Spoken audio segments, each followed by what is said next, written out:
அனைவருக்கும் வணக்கம். என் லைஃப்பில் இந்த மாதிரி ஒரு பெயின்ஃபுல்லான ஒரு சுச்சுவேஷனை நான் ஃபேஸ் பண்ணதே கிடையாது.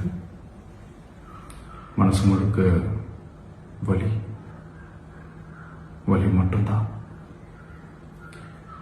இந்த சுற்றுப்பயணத்தில் என்னென்ன மக்கள் பார்க்க வராங்க, அதுக்கு ஒரே ஒரு காரணம் தான், அவங்க என் மேலே வச்சிருக்கிற அன்பும் பாசம்.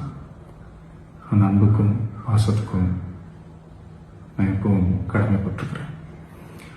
அதனால தான் இந்த சுற்றுப்பயணத்தில் மற்ற எல்லா விஷயங்களையும் தாண்டி மக்களுடைய சேஃப்டி, அதில் எந்த காம்ப்ரமைஸும் பண்ணிடக்கூடாதுன்றதுக்காக தான் அது என் மனசில் ரொம்ப ஆழமாக இருக்கும் அந்த எண்ணம்.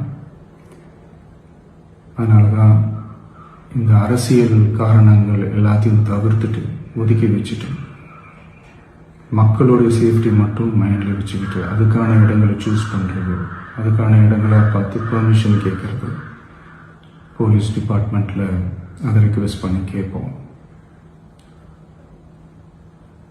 ஆனால் நடக்கக்கூடாதது நடந்துருச்சு. நான் மனுஷன் தானே. அந்த நேரத்தில் அத்தனை பேர் பாதிக்கப்பட்டு இருக்கும்போது எப்படி அந்த ஊரை விட்டுட்டு என்னால் கிளம்பி வர முடியும்?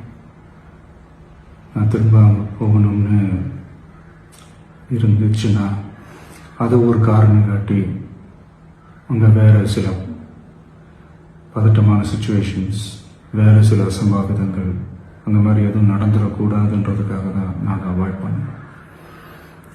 இந்த நேரத்தில் சொந்தங்களை இழந்து தவிக்கிற இத்தனை குடும்பங்களுக்கும் என்னுடைய ஆழ்ந்த இரங்கலை தெரிவிச்சுக்கிறேன். எனக்கு தெரியும், என்ன சொன்னாலும் இது ஈடையாகாதுன்னு எனக்கு தெரியும்.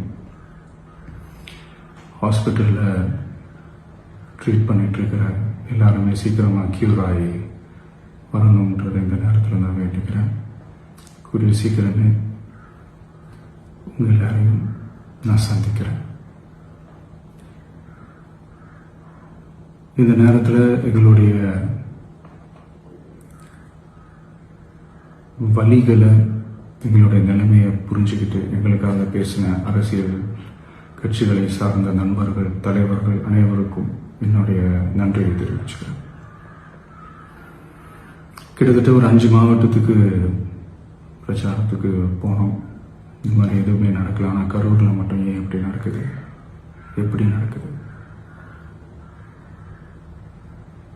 மக்களுக்கு எல்லா உண்மையும் தெரியும். மக்கள் எல்லாத்தையும் பார்த்துக்கிட்டு இருக்கிறாங்க.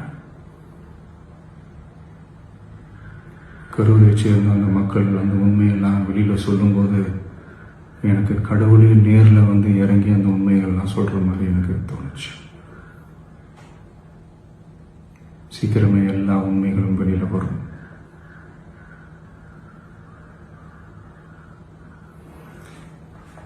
எங்களுக்கு தரப்பட்ட இடத்துல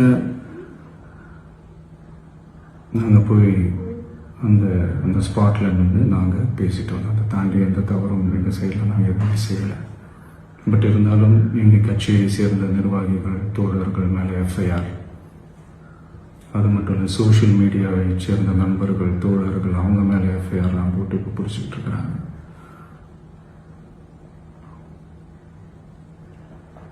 சிஎம் சார்,